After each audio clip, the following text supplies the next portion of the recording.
Good morning and welcome to all. It is October the 16th. It's a brand new day. You've reached your daily devotional and a magical 77 or a godly 77 days left in the year. If you're new here, remember to subscribe to the channel, click a like, and most importantly, share this with a friend. There's probably somebody you could think of that would love to receive this link. All right, here's your scripture of the day. Proverbs 24:17. Rejoice not when thine enemy falleth, and let not thy heart be glad when he stumbleth. For those of you that are reading the Bible in a year, today's reading is Isaiah 47 to 49 and 1 Thessalonians chapter 4. Here's your thoughts for the day. Just because someone doesn't love you the way you want them to, doesn't mean they don't love you with all they have. Even though I have the right to be angry, that doesn't give me the right to be cruel. Integrity is staying true to your inner voice and having the stillness to actually be able to listen to it. Motivation for today. Make new friends, but keep the old. One is silver, the other gold. All right, on this day in history in 1813 was the Battle of Leipzig, and it's the largest European battle prior to World War II. Napoleon's forces are defeated by Prussia, Austria, and Russia. 1846, dentist William T. Morton demonstrates the effectiveness of ether as a means of pain relief. 1936, John Baton reaches Auckland, New Zealand after flying solo from Kent, England in a record 11 days and 45 minutes. 2017, findings published of a neutron star collision that occurred 2 months prior on August 17. Now, it's the first cosmic event seen in gravitational waves and light, and it confirms heavy elements such as gold are the result of such collisions. Here's your personal story for today about changing perspectives. The 16th century theologian Martin Luther, he once experienced a long period of worry and despondency. One day his wife dressed in black mourning clothes. "Who died?" asked Luther. "God," said his wife. "God," said Luther, horrified. "How can you say such a thing?" She replied, "I'm only saying that is how you are living." Luther realized that he indeed was living as if God was no longer alive and watching over them. If we've done a study of Luther and the book of James, and we can remember that there was a point when he had some inner struggles that he really had to come to terms with. And this was one of those moments. He changed his outlook from gloom to gratitude. Occasionally we live as if God were dead. When we are discouraged, we can turn to the Psalms. Some of the characters faced bleak and barren times, but they had one habit in common that kept them from being soured: giving thanks to God. For example, David wrote, "You have turned for me my mourning into dancing. O Lord my God, I give you thanks to you forever." That's in Psalm 30. Meeting every situation with thanksgiving isn't a denial of trouble. It helps us see those situations from God's perspective as opportunities to discover His power and love. Every time you express gratitude to God in a difficult situation, you're declaring, God is alive and so am I. It's like that movie, God's not dead, He's surely alive. So sing that song today, look into the Psalms, and give God the glory. Here's your devotional thoughts for the day. James 4:4. Anyone who chooses to be a friend of the world becomes an enemy of God. References are from James 4:4-6, and Hosea 4, verses 1-3. The story of Hosea and Gomer perplexes many readers of Scripture. God instructs the prophet Hosea to marry a woman he knows will be unfaithful.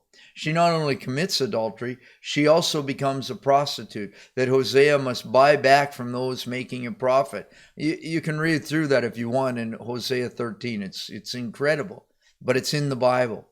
God does explain the reason behind his mysterious command to Hosea. For the land hath committed great whoredom, departing from the Lord. Hosea 1:2. Hosea 4 details the charge of adultery that the Lord brings against his people. Their sin includes unfaithfulness, a lack of love, cursing, lying, murder, stealing, and adultery. God's concern for his people on these issues hasn't changed through the centuries. We will see that James rebukes his readers for many of these same sins, and we can be sure God still cares about these issues in our lives today. Throughout his letter, James has been drawing on themes that recurred in the Old Testament prophets, specifically justice and care for the poor. That's typified by the fatherless and the widow. In our verse today, James alludes to another theme frequently found in the Old Testament. The prophets frequently referred to God's relationship with Israel in terms of marriage. So it's not surprising that Israel's sin is referred to in terms of adultery. When Israel acted in the ways that were inconsistent with their relationship with God, they acted adulterous. James is making the same point. Conflict in the church arises from unwise living and following our own desires. This is the same thing as living like the world, which is to say, it's spiritual adultery and cheating on God. Now we can understand why James uses such a strong tone here. And James highlights another contrast here between pride and humility. Pride is pursuing our own way, and it puts us in opposition to God.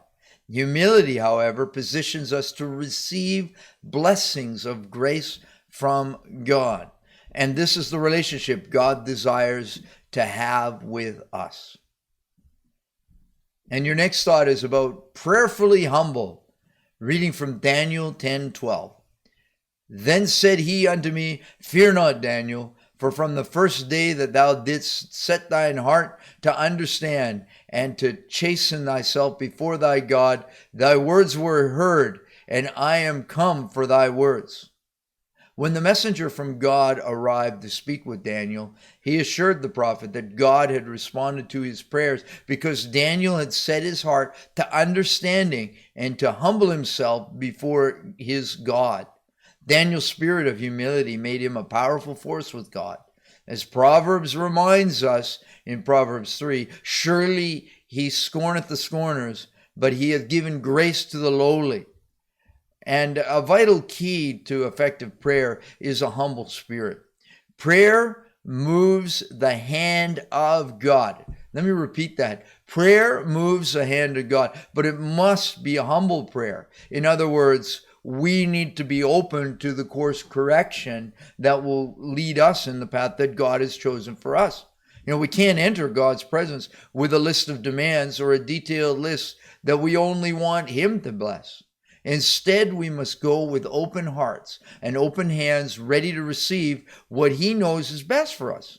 We must bow humbly before him, willing to place ourselves at his disposal to meet his will, whatever that may be. That's the type of attitude that gets God's attention and response. Consider your attitude in prayer. If you go with a grocery list to be filled or a sense that God somehow owes you an answer, you might come away with an empty cart. But if you come with him recognizing that you do so only by his grace, and that's the covenant promises, and you're unworthy to stand before his throne, and yet privileged to come through Christ, then you are ready to pray.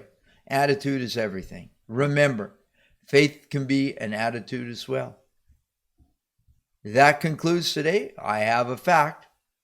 Did you know that in many states of the U.S., the Highway Patrol carries 2 gallons of Coke, that's Coca-Cola, and that's to remove blood stains from the highway after a car accident? Here's your closing thought.